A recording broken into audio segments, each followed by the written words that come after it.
भवं भवानी सहित नमामि। हे रामे पुरुषोत्तमे नरहरे नारायण केशवे गोविंद गरुड़ध्वजे गुणनिधे दामोदरे माधवे। हे कृष्णे कमलापते यदुपते सीतापते श्रीपते वैकुंठाधिपते चराचरपते लक्ष्मीपते पाहि मां। यादव राम तपोवनादि गहन महतामिग कंचनम वैदेही हरणं जटायु मरणं सुग्रीव संवासनं काली निर्गमं समुद्रतरणं लंकापुरी दाहनं पश्चात् रावण कुंभकर्ण हननं वेदात्मि रामायणं। सिद्धि पर्सल मन्दिर नाम को अस्ति पर्सल मन्दिर नाम शिशु बनाइनु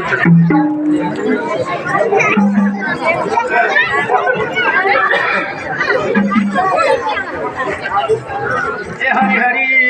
नारायण हरि। ए जनकपुरमा सीता जन्म अयोध्यामा राम।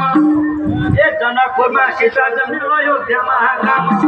रामजीले गर्नुभयो फुवार हर्ने काम। ए जय जय सीता जय जय राम। ए जपम हजुरका नाम जय जय सीता जय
सीता दिन्छु भने जनक तयार भने लैजाऊ सीता केवा हात्यौ सेवा धानो लैजाऊ सीता केवा हात्यौ सेवा धानो लैजाऊ सीता केवा हात्यौ सेवा धानो लैजाऊ सीता केवा हात्यौ सेवा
धर्म गर लैजाना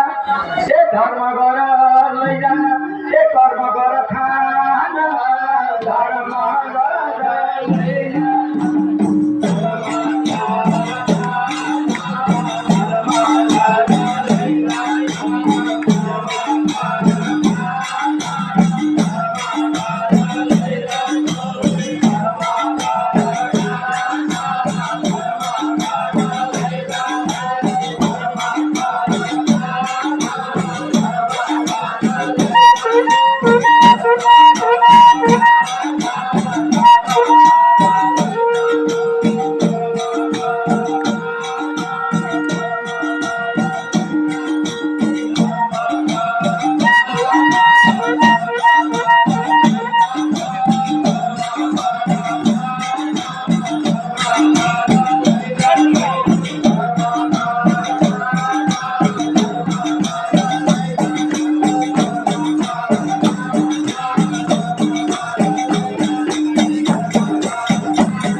कोयले भंगन दादा कृष्ण कोयले राधा कोयले भंगन दादा कृष्ण कोयले राधा कोई कुण्डमा जमला हामी यसै गरी गरी छैन माया घरको थोको बैकुण्ठ छैन माया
अहिले लोक भजन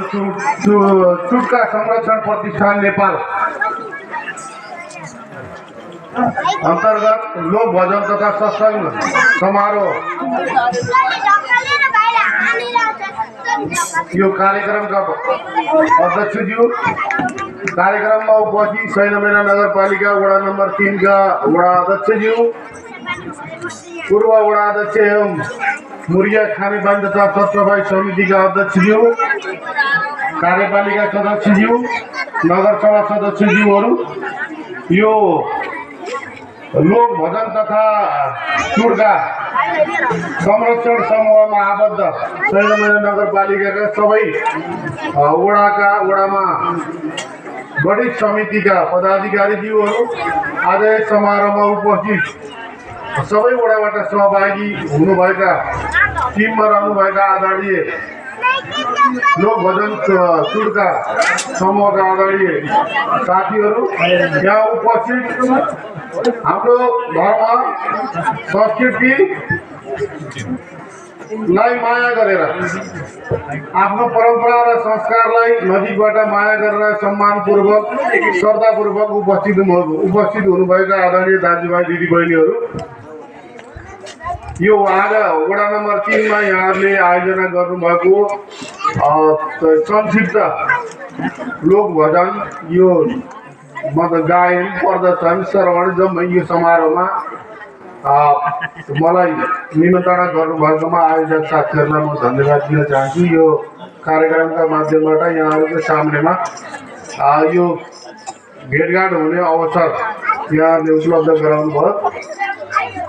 अहिले लोक भजन चुड्का संरक्षण प्रतिष्ठानले द्वारा पनि हामीले यो टिमहरू बनाएर सहभागी हुनेछौँ भनेर यहाँहरूले सुरु गर्दा साँच्चै नै राम्रो हुने होला र कतिको गर्न सक्नुहुन्छ जस्तो लाग्छ। सुरु गर्दाखेरि अहिले यहाँहरूले बजाउनु भएको वाद्य वादन, यहाँहरूले गाउनु भएको भजन र जुन सङ्गीत छ, लय छ, यो ताल सुर सबै मिलेको र सन्देशमूलक मानव जीवनका जिन्दगीका निष्कर्षहरू र मानव जीवनलाई सुखद, समृद्ध, शान्तिपूर्ण, अमन चयन ढङ्गले एउटा सुसज्जित समाजमा कसरी जीवनयापन गर्ने, त्यो गर्नलाई कसरी सजिलो हुन्छ भन्ने जीवनका सारहरू, त्यसका निष्कर्षहरू समेटिएका भजनका चुड्काहरूले मनोरञ्जन मात्रै होइन, यसले एउटा मानव जीवनयापनलाई शान्तिसँग बाँच्ने, सुखसँग बाँच्ने सन्देश पनि प्रवाह गरेको हुन्छ। यो भित्रको हामीले सन्देशलाई बुझ्न सक्यौँ भने जीवनलाई एउटा अलिक चिन्तामुक्त भएर जिउन पनि यसले सिकाउँछ। पछिल्ला समयमा हाम्रो देशमा हाम्रो धर्म संस्कृतिमा स्खलन हुन गई अरू धर्महरू विभिन्न प्रलोभनमा पारेर अरू धर्महरूमा लाग्ने, धर्म परिवर्तन गराउने जस्ता कुकीर्तिहरू हाम्रो राष्ट्रमा भए र धर्म विरोधी गतिविधिहरू पनि भए। यो कारणले गर्दा समाजमा एक खालको अराजकता देखिन थालेको छ र नयाँ पुस्तामा हाम्रो मौलिक सनातन परम्परा संस्कृति भन्दा पनि आयातित संस्कृति परम्परा र चालचलनलाई अपनाउने प्रचलन बढ्दो छ, जो हाम्रो होइन। त्यसकारण हाम्रा पिता पुर्खादेखि आएको सनातनदेखि चलिआएका जे चालचलनहरू छन् तिनीहरू बेठिक छन् भने तिनीहरूलाई हामीले छोड्नुपर्छ। ती राम्रा छन् भने तिनीहरूले त्यस्ता खालका विषयहरूलाई हामीले नयाँ पुस्तामा हस्तान्तरण गर्दै जानुपर्दछ। भजन चुड्काहरू हराउँदै गएका थिए। बजाउने मान्छेको कमी, गाउने मान्छेको कमी, नाच्ने मान्छेको कमी, सुन्ने मान्छेको कमी भइरहेको यो समाजमा यहाँहरूको जुन प्रयासले फेरि यो समाजमा गाउनेको पनि कमी छैन, बजाउने पनि कमी छैन, नाच्नेको पनि कमी छैन, सुन्नेको पनि कमी छैन। यो क्षेत्रलाई, यो सनातन धर्म संस्कृति र परम्परालाई हराभरा बनाउने, फेरि नयाँ पुस्तामा हस्तान्तरण गर्ने गरी जुन परम्परा, जुन प्रयत्न यहाँहरूले सुरु गर्नुभएको छ, यो अत्यन्त स्वागत योग्य छ, सम्मान योग्य छ। यसको लागि म यहाँहरूलाई हार्दिक सम्मान प्रकट गर्न चाहन्छु। हामीले यो नगरपालिकामा यो धार्मिक क्षेत्रमा गर्न खोजेका महत्त्वपूर्ण कामहरूमध्ये यो बोलबम धाम निर्माण। बोलबम धामका अब ज्योतिर्लिङ्ग पहिलादेखि नै त्यहाँ स्थापित नै छ तर त्यसलाई एउटा बोलबम मन्दिरको नामले त्यो प्रसिद्ध थियो त्यसलाई हामीले बोलबम धामकै रूपमा दुनियाँमा चिनाउने गरी त्यसलाई निर्माण सुरु गरेका थियौँ जति ठेक्का लागेको त्यति निर्माण भएको छ त्यो अगाडि काम हुन सकेन अहिले दुःखको कुरा यो छ त्यसलाई बोलबम धामको रूपमा नै हामीले विकास गर्न सक्नुपर्दछ र त्यो दिशामा अहिले एकछिन रोकिए भने त्यो कामलाई अगाडि बढाउन सक्नुपर्दछ यो क्षेत्रको विकासको लागि धार्मिक पर्यटनको लागि र त्योसँग जोडेर शैलपुत्री शक्तिपीठको मुरियामा निर्माण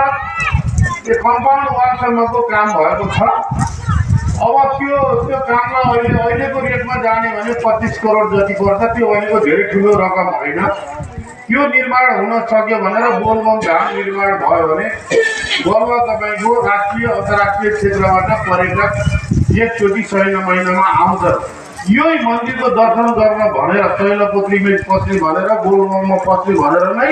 मान्छेहरू यहाँ टार्गेट हुँदैछ हामी पशुपतिनाथ गइन्छ मुक्तिनाथ गइन्छ यो बालाजीका सुन्दैलाई यति धेरै कुरा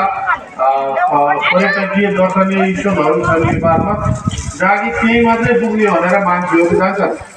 तीर्थालुहरू श्रद्धालुहरू पुग्नुहुन्छ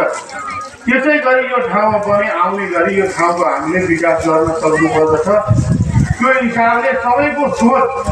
एउटै भयो भने हामीले निर्माण गर्न सक्ने हामीले गर्न नसक्ने कुरा केही छैन